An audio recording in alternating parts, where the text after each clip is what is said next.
This year, Utah is seeing an early start to our wildfire season. Firefighters report a rise in fires caused by humans.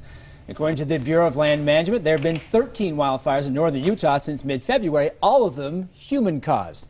So these fires serve as an important reminder for all of us to know how to prevent wildfires or escape from one.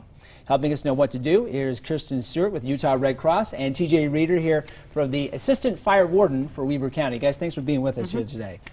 So, Warden, let me start with you here. When you hear about these people starting these fires, what are they doing? How are these fires starting?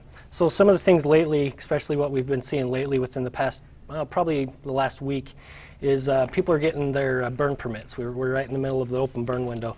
And they're starting the fires and they're leaving them. And then the wind's kicking up and they're starting to spread embers into the tall grass and spreading that way. Some of the other things that we've been seeing lately are chains dragging down the road. We've seen some fires along the freeway with chains dragging down the road, blowing out tires. And biggest thing right now, though, is just unattended campfires. So really, it's just people not leaving, cleaning things up they need to clean up, or being unaware that things like dragging your chains across the road is causing a problem. Right. Okay, yep. So we have a couple of things those are kind of easy fixes if people do it. Yep, those are really easy fixes. Okay. Absolutely. How often does the Red Cross respond to some of these fires where that gets out of hand and then it threatens people's homes? Well, it's hard to give an actual number. I would say, just off the top of my head guessing, we probably opened at least a dozen evacuation centers last year during fire season for fires that did get out of hand. Yeah, because we saw a number of fires over the last year. Now, obviously, last year was much different than years past with our situation with COVID-19, but nonetheless, you have these fires in Utah every year where homes are threatened, some of them burned, and then people are forced to evacuate. Yes. Yeah.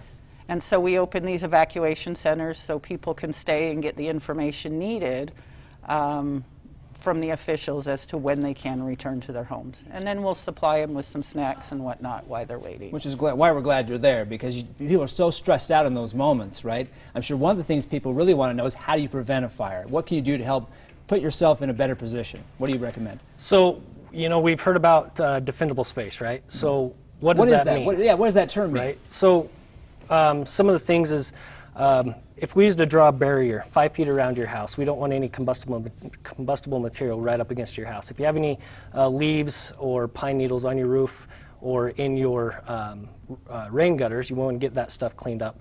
And then if we move out just a little bit more and go do a 30-foot perimeter, any dead or dying trees, we want to cut that stuff out. Any tall grass, mow that stuff down.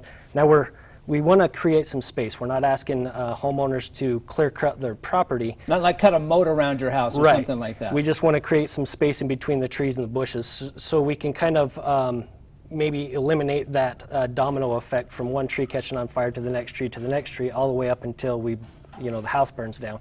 Another thing is any openings that you have in your house, like attic vents, put screens up. Try not to store anything under your decks.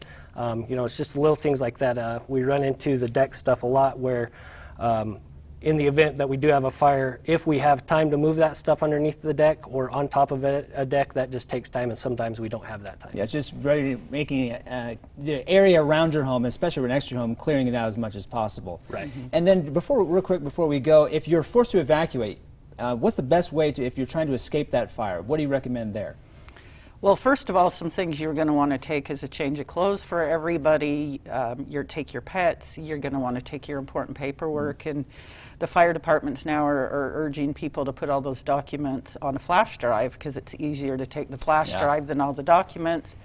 And by all means, don't forget to have an escape plan for your big animals as well. And when you have to evacuate, you have to, just like when we tell you to practice your plan for an evacuation at home, know how you're going to leave, because you may not be able to leave the way you practice if you have more than one way out, because roads do get closed during a fire. And something to think about as we have an early start to the season this year. So if people want more information, we of course have a link on our website, abc4.com/GMU. Talking this morning with the Red Cross and the fire warden there at Weber County. Guys, thanks for being with us here this morning. No problem.